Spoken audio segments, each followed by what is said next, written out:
بسم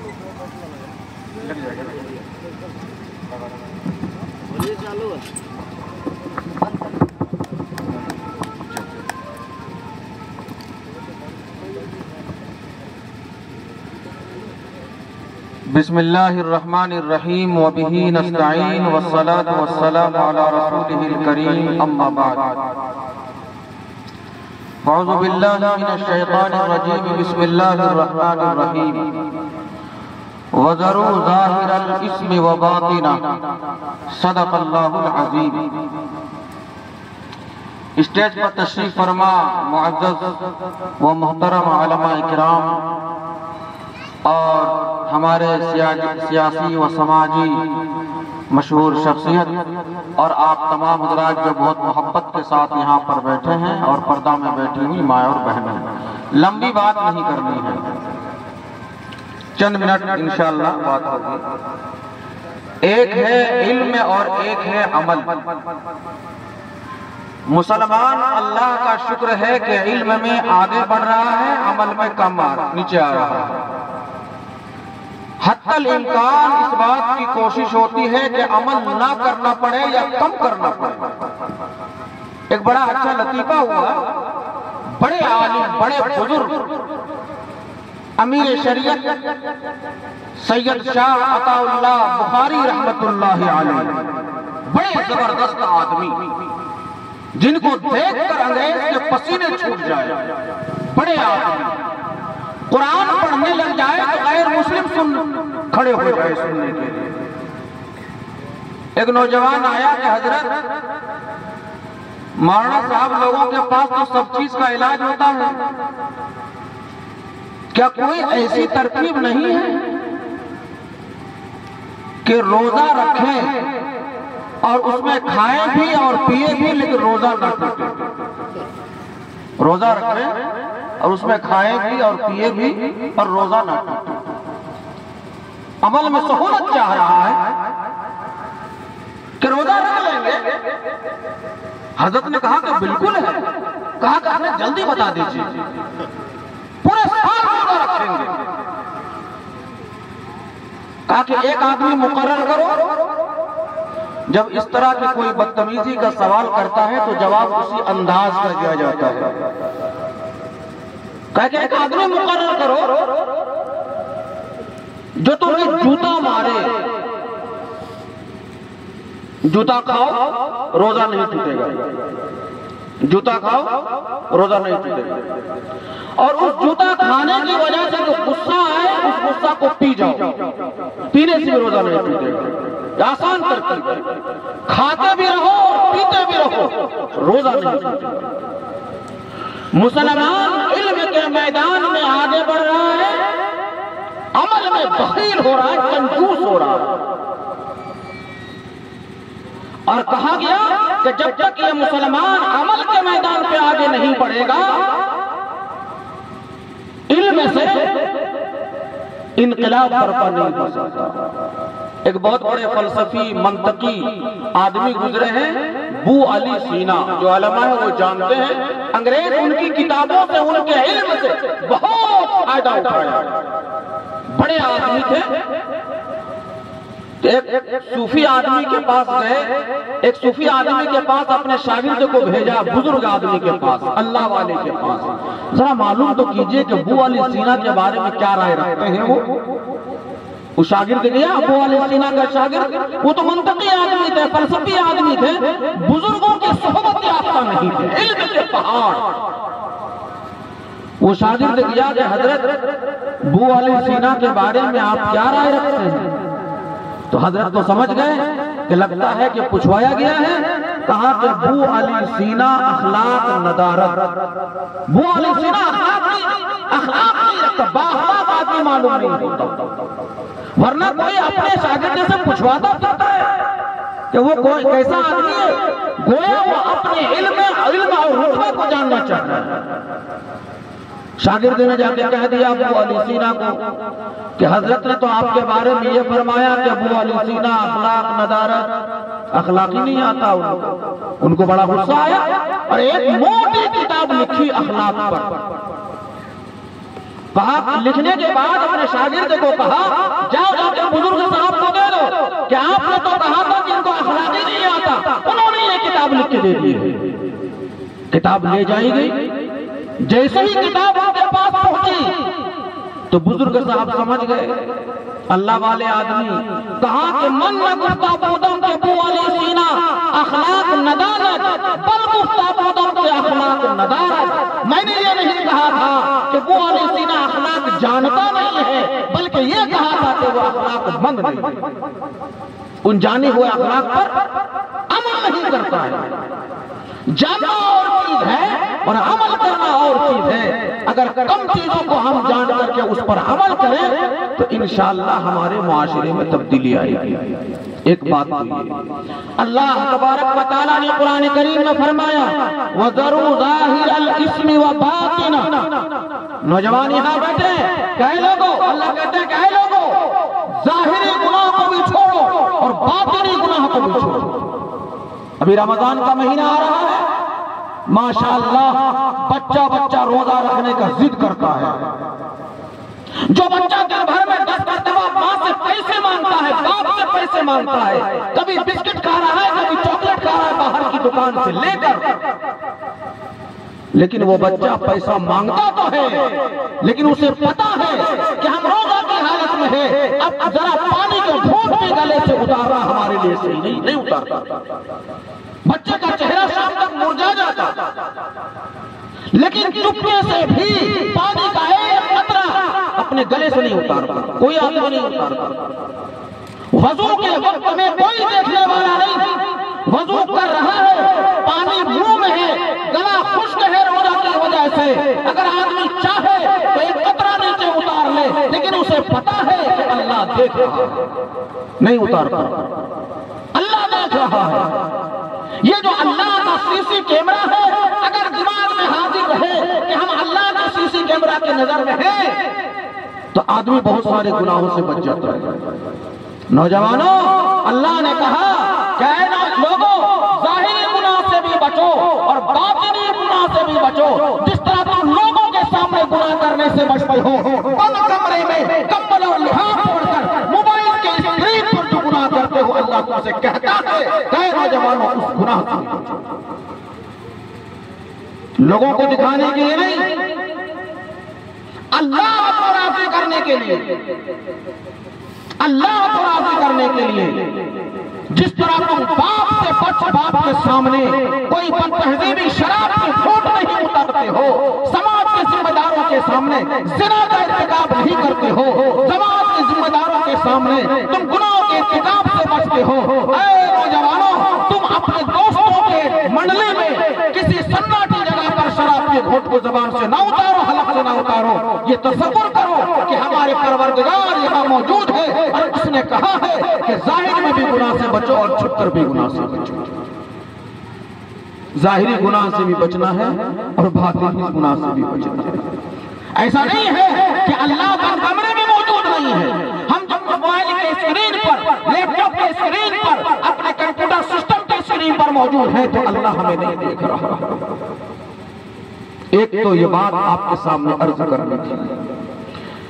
یہ قرآن کریم کی جو آیت میں نے پڑھی ہے، ارادہ تو یہ تھا اس کی تفصیل آپ کے سامنے کی جاتی، لیکن موسم سرد ہو رہا ہے، آپ حضرات بھی بیٹھے ہیں، اچھا نہیں لگ رہا ہے، اس لیے اس بات کو یہاں روک کر کے ایک حدیث شریف آپ کے سامنے میں عرض کرنا چاہتا ہوں اور اس کا ترجمہ۔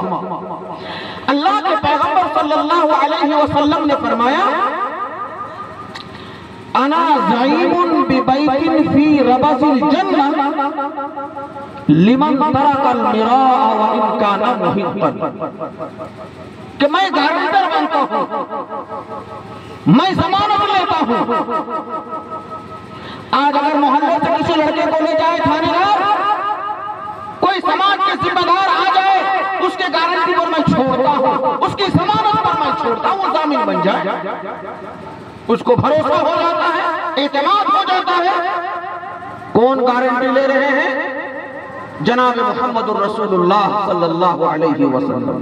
میں ذمہ داری لیتا ہوں، انا زعیم میں گارنٹر بنتا ہوں. یہ اللہ کے نبی نے فرمایا ایسے آدمی کے لیے جنت کے کیاری میں گھر دلواؤں گا جو آدمی حق پر رہتے ہوئے بھی جھگڑا سے اپنے آپ کو الگ کر لے. جو آدمی حق پر رہتے ہوئے ناحق لڑائی کرنا تو ظلم ہے، عدوان ہے، گناہ کبیرہ ہے، لیکن حق پر رہتے ہوئے بھی کہ سماج میں شانتی بھنگ نہ ہو، سماج میں اطمینان و سکون رہے، ایمان والے آپس میں سکون کے ساتھ رہیں. چلو ہم ہی اپنے حق کو چھوڑتے ہیں، کنارہ اختیار کر لیتے ہیں. اللہ کے ترازو میں وہ اپنا وزن اتنا اونچا کر لیتا ہے، وزن اتنا ہو جاتا ہے کہ اللہ کے پیغمبر گارنٹر بنتے ہیں، ضمانت لیتے ہیں کہ اللہ کے جنت کے کیاری میں اس کو میں گھر دلواؤں گا. اس سے بڑھ کر گارنٹر کوئی ہو سکتا ہے؟ کوئی ضمانت لے سکتا ہے؟ آگے فرمایا وَبِبَيْتٍ فِي وَسَطِ الْجَنَّةِ لِمَنْ تَرَكَ الْكِذْبَ وَإِنْ كَانَ مَاضِحًا. جنت میں بیچو بیچ ایسے آدمی کو گھر دلواؤں گا جو حقیقت تو درکنار مذاق میں بھی جھوٹ نہ بولے. میری طبیعت چاہ رہی تھی کہ اس کی تشریح میں پھیلاتا اور کرتا، لیکن یہ موقع نہیں. یہ دونوں چیزوں کو آپ ساتھ میں رکھیے. جو جھگڑا سے باز آ جائے جنت کے کیاری میں گھر دلواؤں گا. اللہ کے نبی گارنٹر. جو جھوٹ بولنے سے باز آ جائے جنت کے بیچوں بیچ گھر دلواؤں گا. اللہ کے نبی گارنٹر. آگے فرمایا ومن، اور میں زعیم بنتا ہوں، گارنٹر بنتا ہوں کہ جنت کے اعلیٰ مقام پر گھر دلواؤں گا جس انسان نے من حسن خلقہ، جس انسان نے اپنے اخلاق کو، اپنے سوبھاؤ کو، اپنے کیریکٹر کو اچھا کر لیا. اب سیدھے سیدھے بات آپ کے سامنے میں عرض کروں. ابھی بات آئی کہ جنت کا جو مقام، جنت کا جو وسعت، جنت کا جو پھیلاؤ، ابھی آپ کے سامنے بات آئی. کہا گیا کہ جنت کا جو آخری درجے کا جنتی ہوگا، دنیا و آخرت، دنیا و آسمان سے بڑی جنت اس کو ملے گی. ان کی جائیداد ہوگی، ان کی پراپرٹی ہوگی، اور وہ یاقوت، جواہر اور یہ تمام تفصیلات میں ابھی نہیں جانا. اب ہمارے خاندان میں زمین کا بٹوارہ ہو رہا ہے. ہم نے کہیں پلاٹ خریدی ہے، امین پیمائش کر رہا ہے. اپنے طاقت کے بل پر، اپنے پیروی کے بل پر پڑوسی کی زمین کی ایک بالش کو میں نے ہتھیا لیا، قبضہ کر لیا. بازو والا گھبرا گیا، چھوڑ دیا. یا میں نے اس ایک بالش کی زمین کے لیے جھوٹ بول دیا، یا میں نے اپنی ایک بالش کی زمین، ایک قسم زمین کے لیے بہن کا حق مار دیا، بہن کو جھوٹ بولا، یا کسی اور رشتہ دار کی زمین کو جھوٹ بول کر حاصل کیا. اے لوگو، یہ دنیا فانی ہے. یہاں پر جتنے لوگ موجود ہیں، اللہ وہ تو حیات دینے والی ذات ہے، لیکن دنیا کا جو نظام ہے 100 سال کے بعد یہاں پر کوئی موجود نہیں ہوگا، ان کی قبریں پھنسی ہوئی ہوگی. آج جو آپ نے جھوٹ بول کر زمین حاصل کی ہے، لڑائی کر کے زمین حاصل کی ہے، وہ دنیا فانی ہے.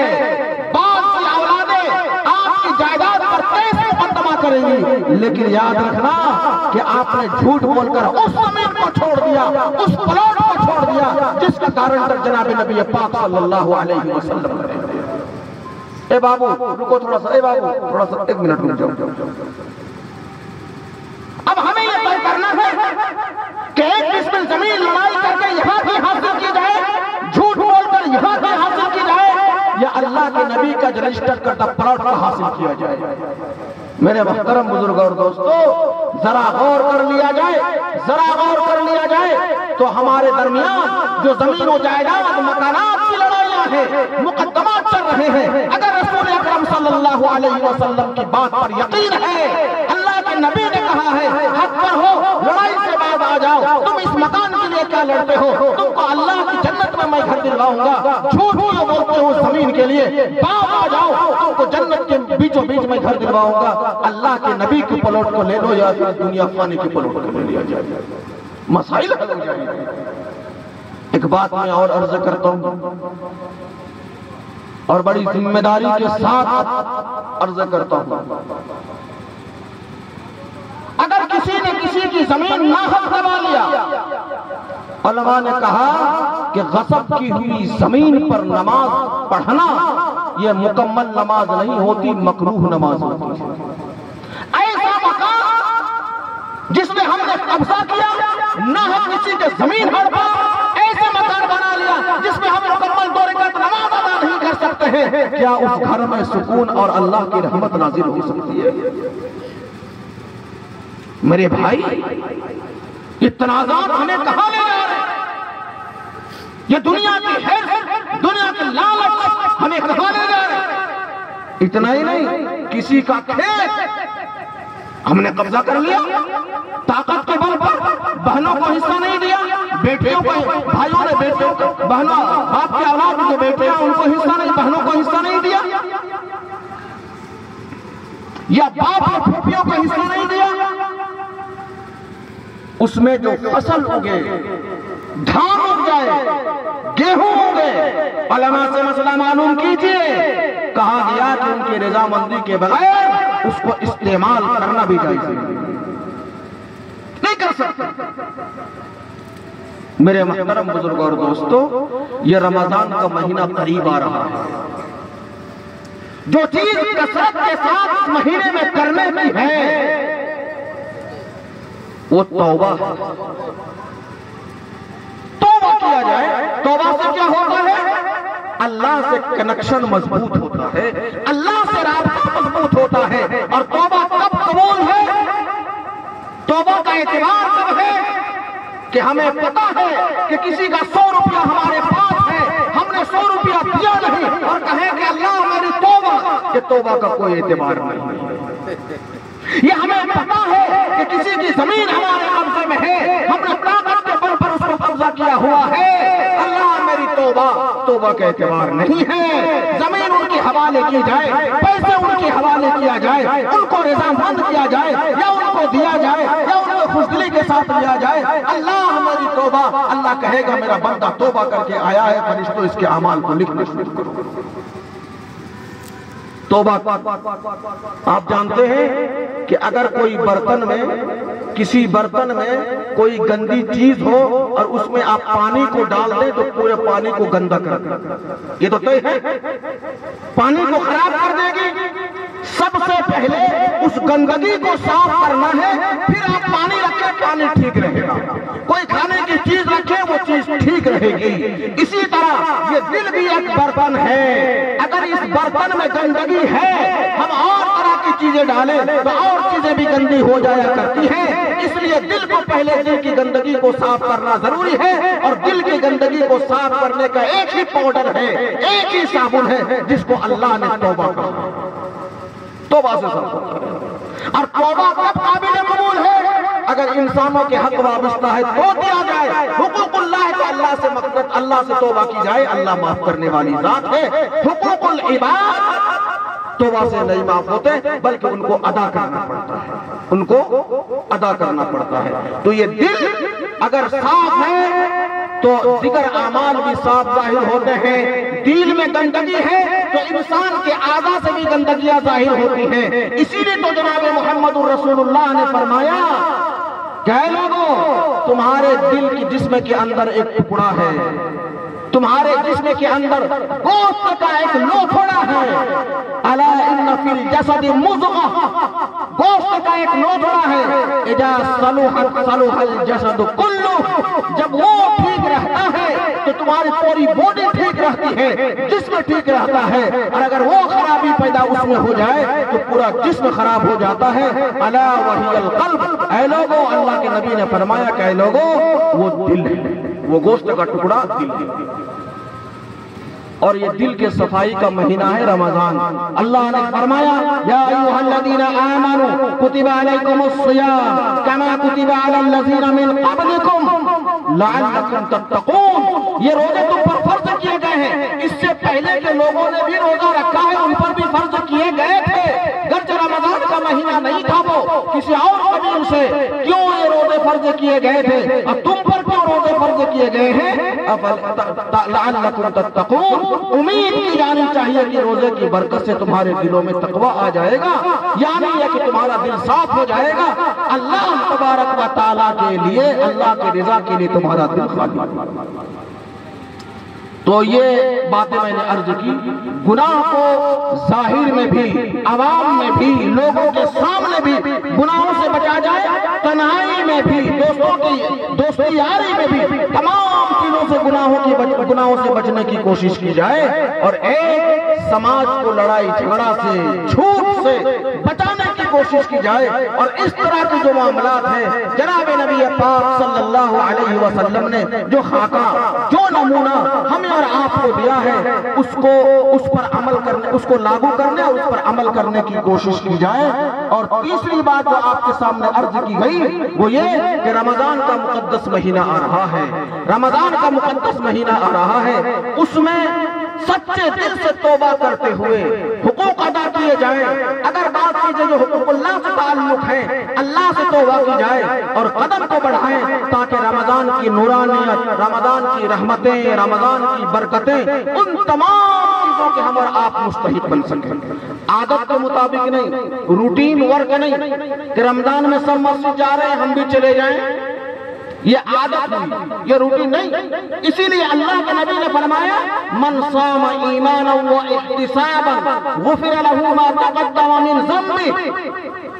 صرف روزہ رکھنا کافی نہیں ہے، پورے ایمانداری کے ساتھ، پورے ذمہ داری کے ساتھ، اللہ کے حضور جواب دہی کے احساس کے ساتھ روزہ رکھا جائے۔ جب اس طرح کوئی روزہ رکھے گا، زبان سے جھوٹ نہیں بولے گا، کان سے گناہوں کے کاموں کو نہیں سنے گا، آنکھوں سے گناہ نہیں کرے گا، ہاتھ گناہ کے لیے نہیں بڑھیں گے، قدم گناہ کے لیے نہیں بڑھیں گے، دماغ گناہ کو نہیں سوچے گا، یہ مجموعہ جب تیار ہوگا تب جا کر کے مکمل روزہ ہو سکتا ہے، اگر نہیں تو روزہ ہمیں فائدہ نہیں دے سکتا، صرف بھوکا پیاسا رہنا ہے، اس میں کچھ نہیں۔ اللہ کے نبی نے صاف طور پر اس کے بارے میں فرمایا من لم یدع قول الزور والعمل به، کہ جو لوگ روزہ رکھ کر کے بھی جھوٹ بولنا اور اس پر عمل کرنا نہیں چھوڑتا ہے، اللہ تبارک و تعالیٰ کو ایسے آدمی کے بھوکا پیاسا رہنے کی کوئی ضرورت نہیں، صاف طور پر۔ اسی طرح فرمایا وَمَنْ قَامَ إِيمَانًا وَاحْتِسَابًا غُفِرَ لَهُ مَا تَقَدَّمَ مِنْ ذَنبِهِ۔ تراویح بھی پڑھی جائے، راتوں کو جاگا بھی جائے، نماز بھی پڑھی جائے، پورے ایمان کے احساس کے ساتھ، ایمان کی ذمہ داری کے ساتھ، اور خود احتساب کے ساتھ کہ اللہ کے حضور، اللہ کی رضا کے لیے جب اس کیفیت کے ساتھ پڑھی جائے گی تو اللہ تبارک و تعالیٰ نے فرمایا کہ پچھلے گناہوں کو معاف کر دیا جائے گا۔ ورنہ ایک عادت کے مطابق آج مسلمان عادت کے مطابق یہ کام کرتے ہیں، اللہ کی رضا کے لیے نہیں کرتے ہیں، جس کی وجہ کر ہماری زندگیوں میں انقلاب نہیں آتا۔ رمضان آتا ہے مسجد بھر جاتی ہے، رمضان جاتا ہے مسجد خالی ہو جاتی ہے۔ کیوں؟ عادت ہے کہ رمضان میں مسجد جانا ہے، اس کے بعد پھر ہماری آزادی ہے، پھر ہماری آزادی ہے۔ تو عادت کے طور پر نہیں بلکہ ایمانی ذمہ داری اور احتساب کے ساتھ اور اللہ کے لیے، اللہ کی رضا کے لیے کام کیا جائے تو انشاءاللہ ہماری زندگیوں میں بھی تبدیلیاں آئیں گی۔ لمبی بات کرنے کا بالکل بھی موقع نہیں ہے۔ اللہ تبارک و تعالیٰ سے دعا فرمائیں کہ اللہ تبارک و تعالیٰ ہم تمام لوگوں کو کہی گئی باتوں پر عمل کی توفیق عطا فرمائیں، اور جن حضرات نے اس جلسے کو سجایا ہے اللہ تبارک و تعالیٰ اپنی شان کے مطابق ان کو بدلہ عطا فرمائیں، اور جو ان کے معاونین ہیں اللہ تعالیٰ ان کو بھی اپنی شان کے مطابق بدلہ عطا فرمائیں۔ وآخر دعوانا الحمدللہ رب العالمین۔